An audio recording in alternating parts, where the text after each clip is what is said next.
Numéro 1 mondial devant les États-Unis depuis le début de cette année, la Chine est l'un des rares pays au monde à actuellement encore enregistrer une croissance de son marché automobile. Mais l'Empire du Milieu compte actuellement non moins de 150 constructeurs, dont 14 d'entre eux seulement détiennent 90% du marché.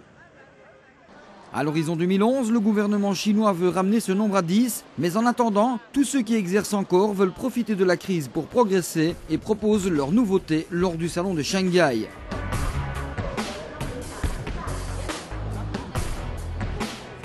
Leader du marché des SUV et pick-up, Great Wall propose cette M1, en fait une Geely Perry restylée. Initialement, elle était une copie de la Fiat Panda, ce qui en juillet 2008 avait conduit la Cour de Turin à lui interdire sa distribution en Europe.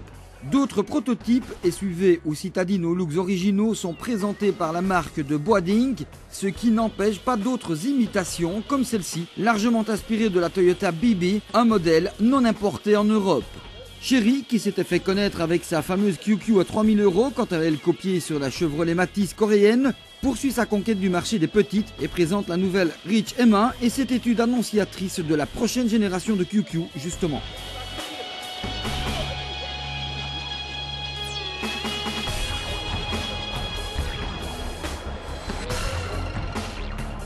Connu pour son partenariat avec BMW et déjà présent en Europe, Brilliance présente à Shanghai sa nouvelle berline BS2 ainsi qu'une étude de petits véhicules électriques.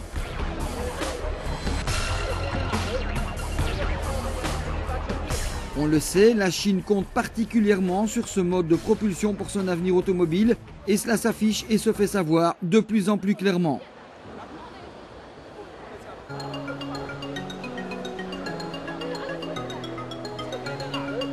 Nouveau propriétaire de Rover, Rowe a relancé la production de la 75 anglaise sous le patronyme 750, laquelle s'affiche à Shanghai aux côtés d'une nouvelle 550 dans une configuration tunée, dont le style n'est pas sans rappeler celui d'une certaine VW Passat CC. Vous ne trouvez pas ? À côté de cette étude façon Renault Espace proposée par GAC, voici la Volvo S60 allongée, genre de production très apprécié en Chine où en est exclusivement assurée la production.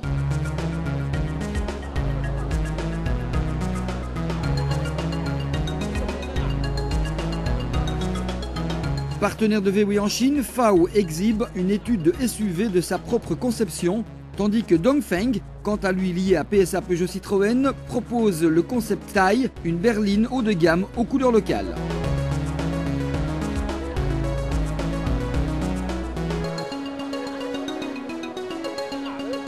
C'est aussi à ce constructeur que l'on doit l'alter ego chinois du Hummer. D'autres modèles sont encore visibles, comme celui-ci, clairement inspiré de la Toyota IQ.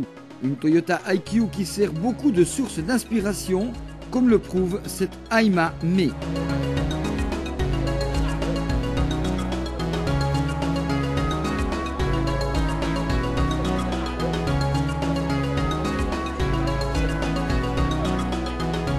Le sport à la sauce chinoise est notamment représenté par cette Geely GT à porte papillon, tandis que Rolls-Royce a inspiré cette GE, une grosse limousine de très haut prestige. La ville est aussi un sujet abordé par Geely, l'un des rares constructeurs indépendants et non contrôlés par l'État de l'Empire du Milieu, avec cette microcar ou encore les fameux taxis londoniens désormais fabriqués par Geely. Également connu chez nous, Landwind propose le nouveau SUV X8, ici joliment présenté. Encore et toujours du style franco-asiatique pour cette jolie citadine dévoilée chez Jack qui espère en faire son cheval de bataille. Quant à cette interminable limousine, elle est basée sur la Chery Riley. Elle combine style américain pour l'intérieur et suédois pour l'extérieur, sous certains angles très proches de ce que fait Volvo, notamment en partie postérieure. Longbow et Lorinzer proposent ce que les Chinois fortunés apprécient largement. Versions allongées et raffinées, bref, du hors norme.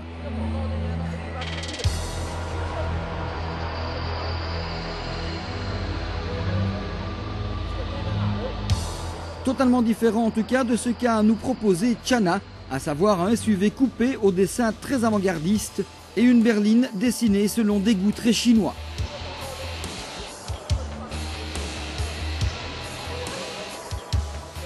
coutumier est pour nous ce modèle vu chez Zotti. Sans doute reconnaissez-vous le Fiat Multipla, désormais construit sous licence en tant que multiplan.